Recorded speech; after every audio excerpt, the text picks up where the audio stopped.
So I sold the VW Golf and now it's back. So as you can see down here, that right there is the tensioner.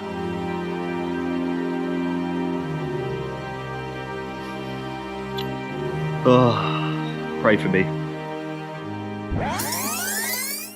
So after putting the brand new clutch and flywheel on, putting the brand new timing belt and water pump on, he drove all the way from Norwich, where I'm at, all the way down to Ipswich, and he got 30 seconds from his house. I get a call, the engine's cut out and it will not turn back on. So the next day I drove all the way down from Norwich to Ipswich, and I thought it would just be a fueling issue. I thought there would be something wrong with some fuel. Like, you know, maybe it's just not getting fuel. I don't know what's happened. So I drive all the way down to Ipswich. I plug my OBD scanner in, and the first thing that comes up is crankshaft position sensor. Now, for anyone that knows anything about cars, we all know that that's not a good thing. So when I arrived in Ipswich, obviously I put my scanner on, I found that out.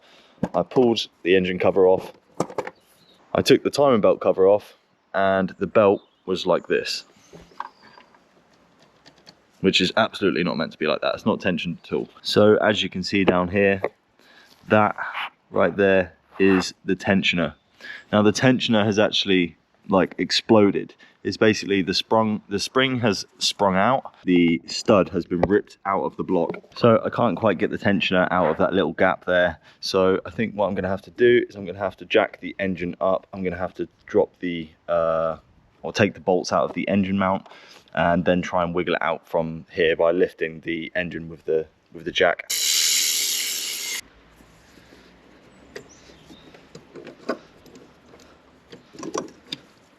So yeah, there we go. There's the tensioner, and as you can see, it's just absolutely exploded. Like, everything's just fallen apart. It's literally every single part of it will come out. So I don't know what has happened to it, but it's just give way. It's just had enough.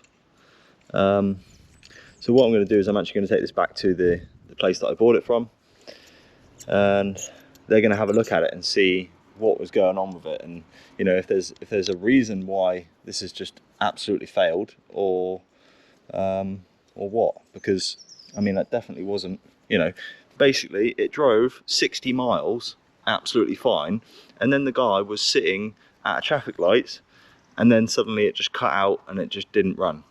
So it makes no sense to me why, you know, there's not, it's definitely not fitted wrong, and yeah, don't really know what's happened, but yeah, we're gonna have to see what they say about that. Just for reference, if you've never seen a tensioner before, this is how sort of compact and tight it is. There's you know, it's very, very slim, whereas this one, you can see, it's just absolutely exploded. So you might be sitting there thinking, what I'm actually going to do, there's going to be valves bent, there's going to be potential damage to the cylinder head, there's potentially going to be damage to the pistons. What I'm going to do is I'm simply just going to use the old tensioner.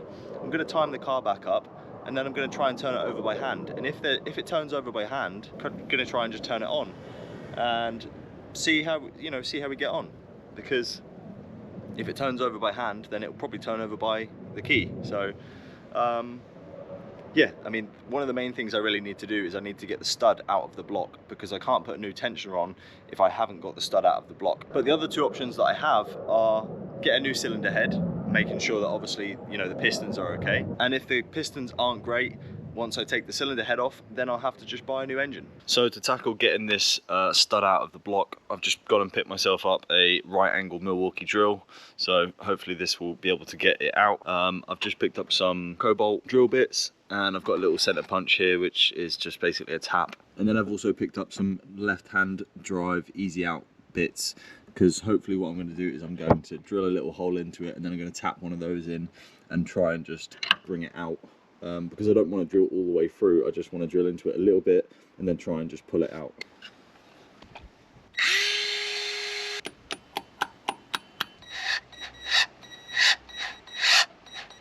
Yes!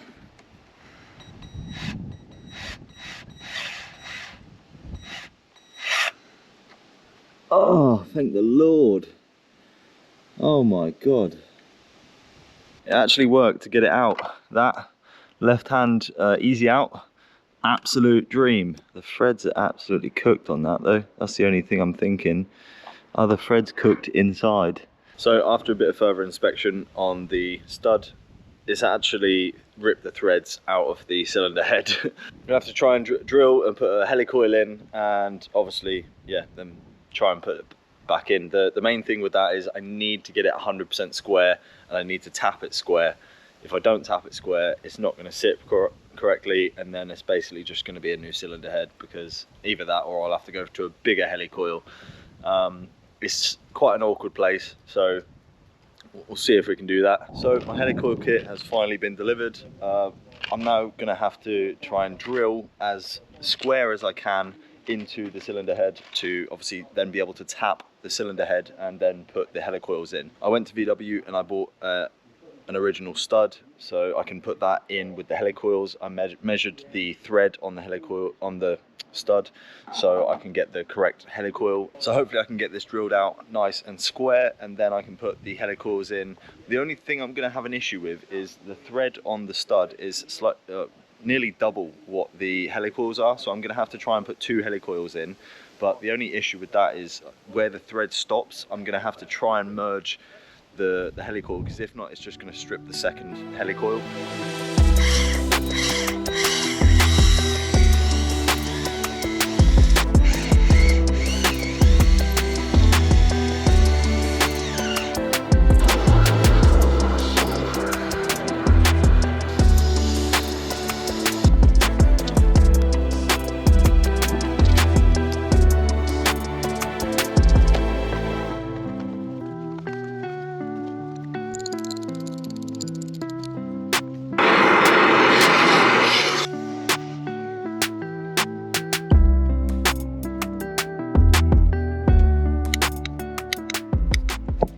I've just torqued up the stud, and the stud is absolutely solid, and I'm happy that I've obviously drilled it and tapped it square. The only thing I'm seeing here is this camshaft is facing 12 o'clock and this camshaft is facing 6 o'clock. The engine does turn over, because before we found out that this was the issue, the engine turns over really nicely, so I'm going to assume that we haven't got a massive amount of damage. I'm hoping. I'm going to just turn this camshaft over, get it to 12 o'clock, and then I'll get the belt on, and hopefully we can get this turned over by hand and see how it goes. But yeah, let's get that tensioner back on and we'll start getting this timed back up.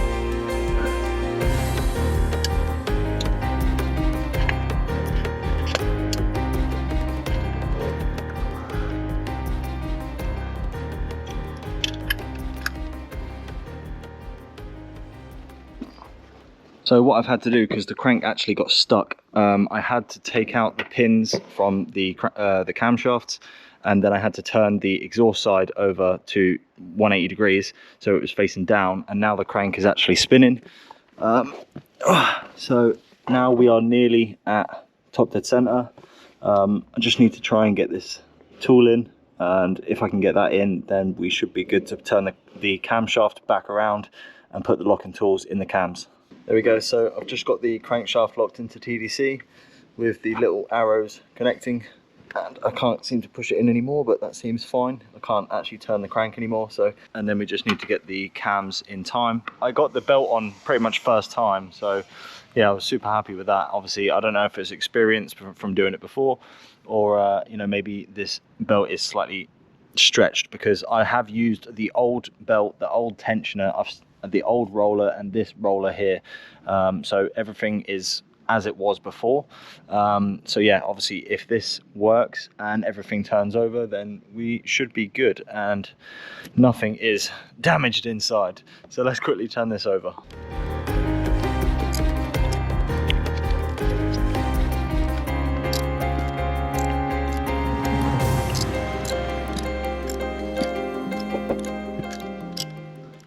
Yeah, boy, what a relief. We're not completely in the clear yet. We do still have a potential for bent valves inside, which have just lined themselves up absolutely perfectly. And then obviously when we crank it over, if there's no compression in a specific cylinder, then obviously we're still gonna have an issue. But that, you know, everything's timed up and the engine turns over fine. So there's a higher probability that it's gonna be okay. But if it's not, then we'll have to see. So the next steps I need to take is to put the engine mount support bracket on. I need to put the engine mount on. I need to put the serpentine belt tensioner on, the crank pulley, and obviously the crank cover. So once I've got all of that on, I will resume with you, because you've seen me take all of this off in the timing belt video. So I'll get all that together and then I'll resume. Now comes the nerve-wracking part. I actually have to turn the key to find out if there's anything else wrong, and I don't know if this is going to start. There's really three options. Number one, we run like a bag, absolutely disgusting, and you know, maybe there's some bent valves. Number two, it doesn't even start. And number three, we run really, really nicely and everything's fine. So the only thing I guess I need to do is put the key in and start the engine. Oh, pray for me. Cross your fingers. Let's get it done. Okay. So I just brought the Audi over for a little bit of booster. So hopefully this will go. Let's see.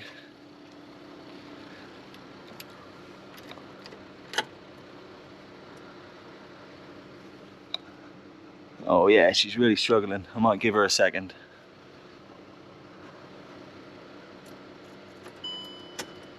Yeah, no, I'm gonna give her a minute. So instead of just gone straight to the battery in the boot, hooked it up here. I'm just gonna give it a minute to charge up a second and see if it wants to go. Right, okay, seems like we have more power now. Let's just quickly go onto OBD. That's good, 14.4 volts on the battery.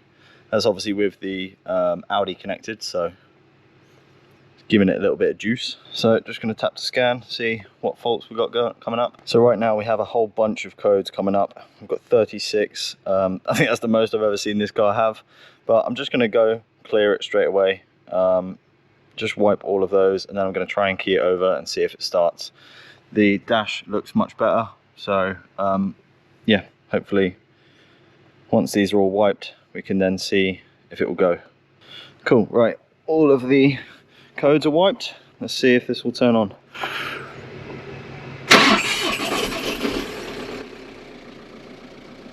There we go. Oh, what an absolute relief. Took a second to go, but she's going. Well, to me, that is an absolute win. She's running really, really nicely. I don't see there's any issues. It's not running lumpy. It seems like it's just absolutely normal. Just going to leave it to run for a little while. Everything seems to be absolutely fine. I've just got the steering wheel light come up there, and I've also got the traction control light come up, obviously just because I haven't driven it in ages. But yeah, I mean, I've now been leaving it running for the last 5 minutes and everything seems fine. There's no sort of smoke coming out of the exhaust. Everything seems fine out the back here. So yeah, I think we might be on to a winner chicken dinner.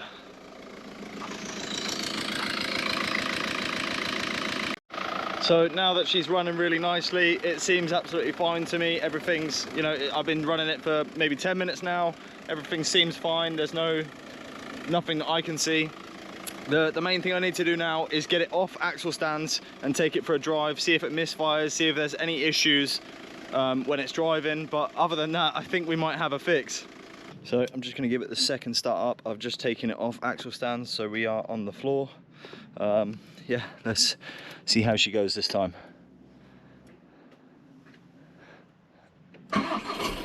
Oh, look at that. Spot on.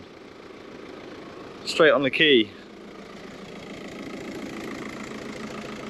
Now that she's back up and running, let's take it for the first drive.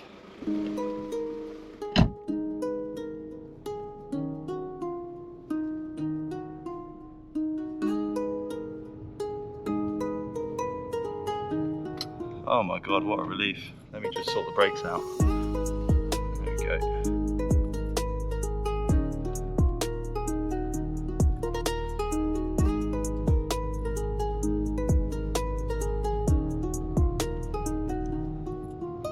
Oh, this car's a dream. I love this car. I absolutely love this car.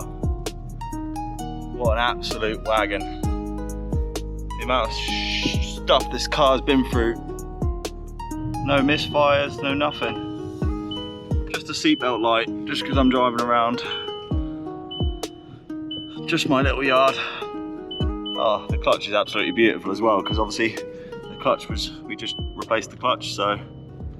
Oh man, what an absolute relief. I can't believe that this car has just been through all that it's just been through, and now that it's running like it was 2 years ago when I first got it. Actually, it's running better than then because the turbo wasn't working. There was a few other things that weren't working on this car. Oh, mate, honestly, I don't know what to say. I'm speechless. The fact that I've had to, you know, re-drill the timing belt tensioner hole, put a helicoil back into it, and actually put 2 helicoils into it, put the stud back in and torque that up, time the engine back up and make sure that everything was all, you know, timed up and nice. And then to be able to finally put the key into the ignition and for it to turn on as nicely as it did. I don't know what to say. I'm actually speechless. And if that doesn't deserve you hitting the subscribe button, I don't know what does. The next thing I need to do on this car is just give it a nice good clean, because it's been sitting here for about 3 weeks now. Take all of my tools out of the car, and then we'll have to think of what we're gonna do with it. Thanks so much for watching this video. If you did enjoy it, make sure to hit the like button, hit the subscribe button, and I'll see you in the next one.